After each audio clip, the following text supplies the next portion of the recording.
The forest grew denser as the car rolled forward. The GPS had long lost signal, and now it was just the sound of crunching gravel beneath tires and the soft hum of static on the radio. Emily leaned forward from the back seat. "Are you sure this is the right way?" she asked, brushing her long dark hair behind her ear. Liam, gripping the steering wheel, gave a hesitant nod. "According to the old map, yes. The village should be just a few minutes away." The friends, Emily, Liam, Harper, and Max, were all graduate students working on a documentary about forgotten places in England. The forgotten village in North Yorkshire had been wiped from government records in 1987. No one had lived there since. Or so they thought. Harper, the skeptic of the group and the camera operator, scoffed. "Ghost towns don't just vanish. Probably a farmer's land now." But something about the silence, the lack of birdsong, and the heavy pressure in the air made Emily feel like they were stepping into something unnatural. They arrived at the entrance just as the sun began to dip. A weathered wooden sign read, "Welcome to Darrington. Population." The number had been scratched off violently. "Creepy touch," Max muttered, pulling out his DSLR. "Let's get some B-roll before it gets dark." They entered the village on foot. The buildings, though old, stood unnaturally intact. Wooden cottages, a cracked stone church, a rotting schoolhouse. Vines had crept over windows but hadn't broken them. It was like the village had been paused. Emily walked past a rusted swing creaking in the wind, though there was no breeze. A sense of déjà vu washed over her. "Have we been here before?" she asked aloud. Liam looked up from his camera. "We've never been here, Em." They set up camp in the church, believing the thick walls would block the wind. As night fell, the temperature dropped sharply. Harper checked her phone again, still no signal. Max was in the corner reviewing footage when he suddenly gasped. "Guys, look at this!" He pointed to a still frame of the village road. Behind Emily, just for a split second, a figure stood at the end of the street. Dressed in black, pale face, eyes white as snow. But when they replayed the footage, it was gone. Emily's chest tightened. "That's not funny. I swear it was there," Max insisted. "I didn't edit anything." They tried to sleep. But at exactly 3:07 a.m., the church bell rang. Bong! Bong! Bong! They ran outside, hearts pounding. No one was there. But in the center of the village circle stood a box. Old, wooden, carved with symbols none of them recognized. "I swear that wasn't there before," Liam said. Emily knelt, brushing snow from its surface. As she touched it, she flinched. Her vision flashed, images of a screaming woman, fire, chanting, blood on stone. A cult. A sacrifice. "Don't touch it," she whispered, but it was too late. They had awakened something. As dawn came, the village looked the same. Too same. They walked the perimeter but somehow always ended up back at the center. The roads looped. They were trapped. The village didn't want them to leave. Morning felt like a copy of the day before. Same mist. Same sky. Same silence. Max suggested splitting up. "We'll cover more ground. We need to find an exit or a working signal." Emily and Harper went north, toward the old schoolhouse. Liam and Max explored the southern edge. Emily noticed something strange. The classroom had notes still on the chalkboard. "Monday, October 13th. But October 13th, 1987, Harper said. "That's the day the town was supposedly abandoned." As they explored, Emily opened a small cupboard behind the teacher's desk and found a diary. "Read this," she said. Harper skimmed through. "It's from a teacher, says the town began experiencing time hiccups. Days repeating. People vanishing and returning with blank stares." Meanwhile, Liam and Max had reached the cemetery. All headstones had the same date of death, October 13th, 1987. All 74 villagers. "They all died the same day?" Max asked. "This is a mass graveyard." Back at the church, they regrouped. Emily opened the box they'd found last night. Inside was an ornate black mirror, covered in ash. She turned it slightly, and for a moment, everyone saw their own face, twisted, decayed, dead. "We have to destroy it," Liam said. But Emily shook her head. "I think it's connected to the loop." That night, they tried to stay awake. Emily kept the diary close. Harper recorded everything. At 3:07 a.m., the bell rang again. This time louder. And the moment it did, everything reset. Back to the car. Back to the gravel road. Back to the same arrival. But they remembered everything. "Guys," Harper said, panicked. "We're stuck in a time loop." Max stared out the window. "And we triggered it when we opened that box." They tried escaping differently, driving back the way they came. But the forest just circled them back. Emily sat alone with the mirror. Whispering voices filled her ears.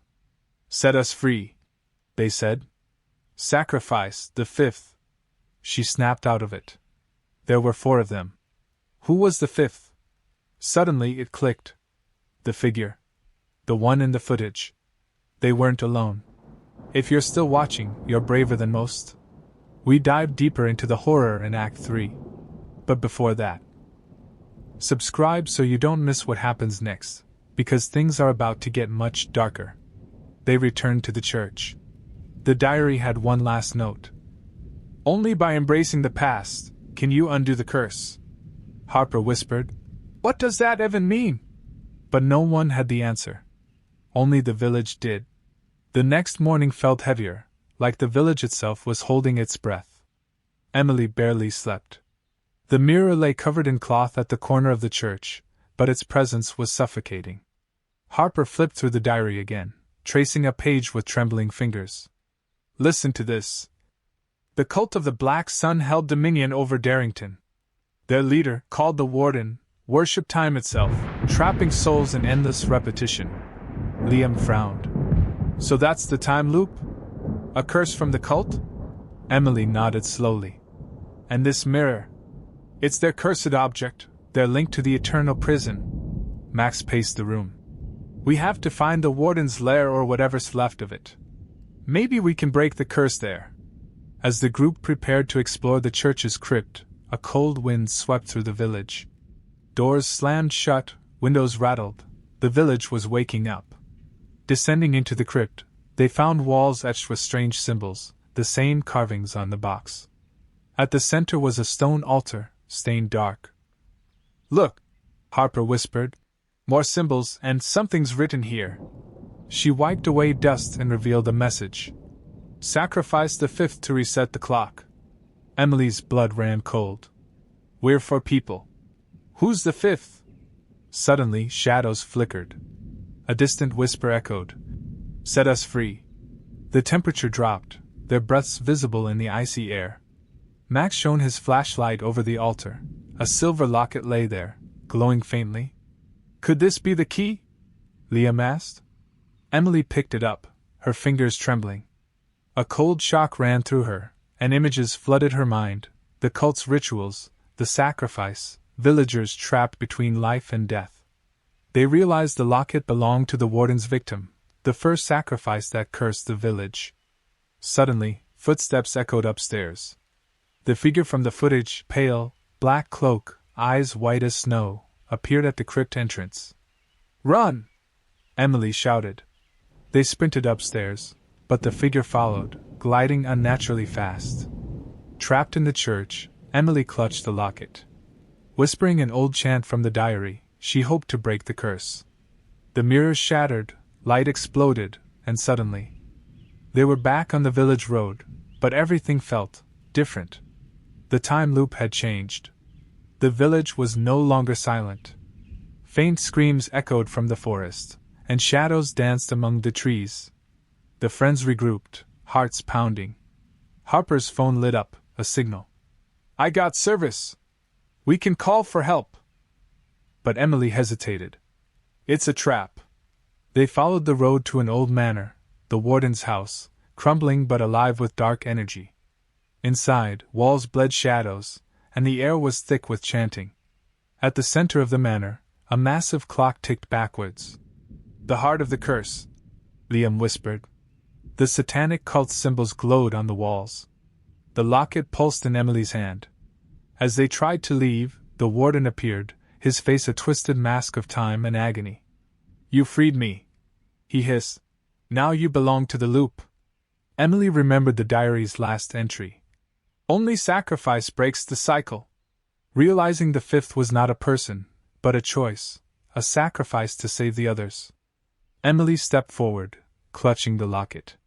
Not me, Max cried, but Emily smiled sadly. With a whisper, she placed the locket on the altar. Light engulfed the manor.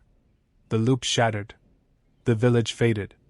And Emily awoke, alone, on a hospital bed, with no memory of how she got there. A nurse handed her a note. Some places should never be forgotten.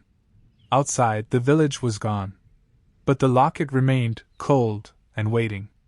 Emily's eyes fluttered open to the sterile white light of a hospital room.